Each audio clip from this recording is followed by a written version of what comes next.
Let's get to the big story breakdown. While the conflict in the Middle East sent shockwaves through oil markets and also forcing a rewiring of global trade. In the weeks since the U.S. and Israel began their offensive in Iran, the Strait of Hormuz has essentially been choked off, sending global oil and gas markets into a frenzy. Now, while U.S. energy executives may double down on fossil fuels, Chinese electrotech firms are surging as climate tech is showing resilience. Well, joining me to weigh in this morning is Brendan Ahern, CIO at KraneShares. Brendan, great to have you here. Thank you so much for joining me. No, thank you for the opportunity.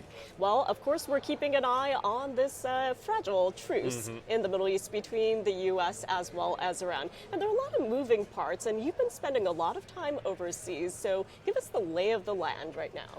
Yeah, Asia's highly dependent upon the Strait of Hormuz for oil and LNG.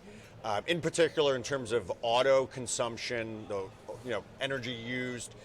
Think about countries like particularly Japan and the Philippines. Virtually all of their oil comes from the Middle East. South Korea, Taiwan, and Malaysia, about 2/3 of their oil comes out of the Middle East. And then the other interesting part is to look at through the lens of electricity consumption, that Singapore basically burns oil and LNG for all of their electricity consumption. Thailand, it's about 2/3. So Asian countries are really feeling the effects of this. I mean, Australia, you have diesel rationing. Absolutely. The Philippines is going to run out of gasoline in about a month. So we really believe that as this situation calms down, Chinese companies have the solution. Like they're the global leaders in clean technology, not just electric vehicles and hybrid, nuclear, which Malaysia's already exploring, hydro, and of course solar and wind, and then battery technology. So we really think the China clean technology space is really appealing to investors. Just countries, companies, and individuals are going to look to try to protect themselves going forward. Yeah, and Brendan, you and I are here at the New York Stock Exchange in the Northeast in the U.S. So when we're talking about energy, we might be focusing on the price of a regular gallon of gasoline. But when we're talking about other economies, we're hearing about potential state of emergencies when it comes to oil. So I do want to zoom in on China, as you mentioned. So what's actually happening when it comes to renewables as well as clean tech? It's not just EVs. Yeah, China, like many rich countries in terms of oil, has very significant reserves. So big countries like Japan, Korea, Taiwan, China, they're going to have significant reserves. In the case of China, the oil inventories could be between 1 to 2 years.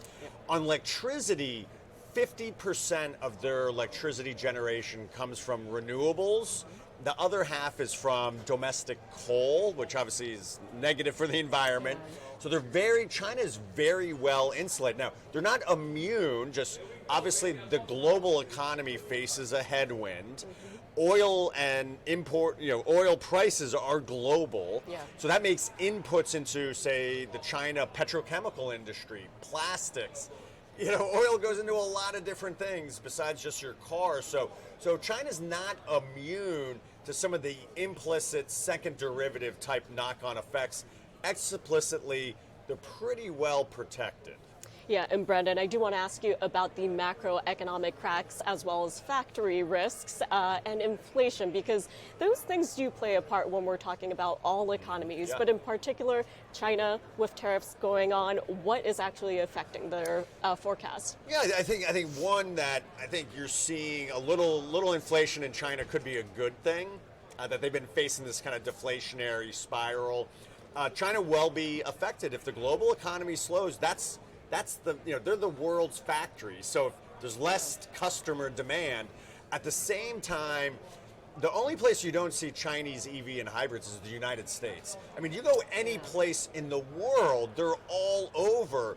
And that's because they're great cars, they're inexpensive. And anyone who's filled up their car recently, you're paying upwards for myself.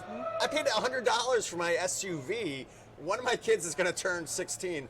I don't think she's going to get a car, but there's no way it's not a hybrid if it's not. There's just no way. And I don't think the way I'm thinking is unique to anyone else on the planet. And China makes great cars. They're exporting them. But even within China, only 12% of the cars in China today are EV or hybrid.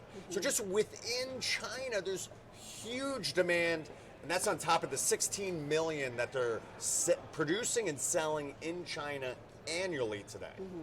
And finally, Brendan, I do want to ask you about the diplomatic play here because, of course, it focuses on the Middle East, but when we're talking about the Strait of Hormuz and even the upcoming meeting taking place between the officials of U.S. and Iran in Islamabad, Pakistan this weekend, there are a lot of moving parts and things happening behind the scenes. So when it comes to U.S. and China, in terms of diplomacy, what's realistic, and do you think Trump and Xi Jinping will actually be meeting next month? Yeah, I mean, one, China clearly, as President Trump mentioned, that they played a role with Pakistan in finding this truce, which hopefully holds.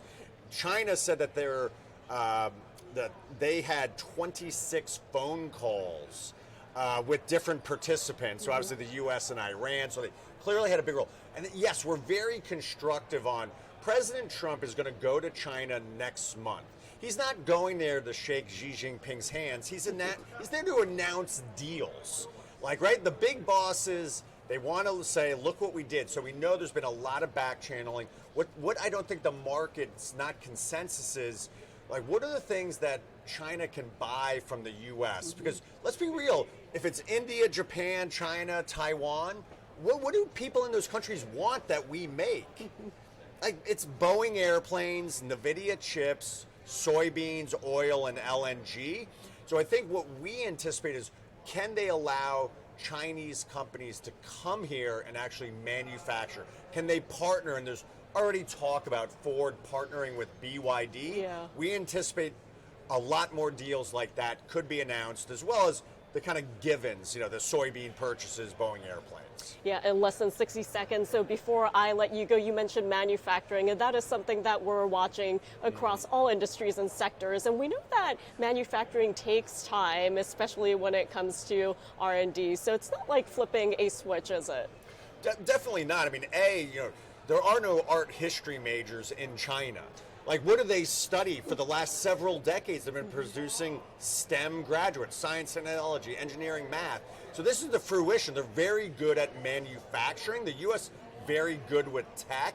And so we see them, can they bring that knowledge and know-how? Just as Taiwan is forcing TSMC to build this factory in Arizona. This is what President Trump wants. He wants manufacturing done here.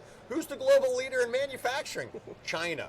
Why not allow them to come, potentially make humanoid robots, solar, wind, autos? Like, why not allow them?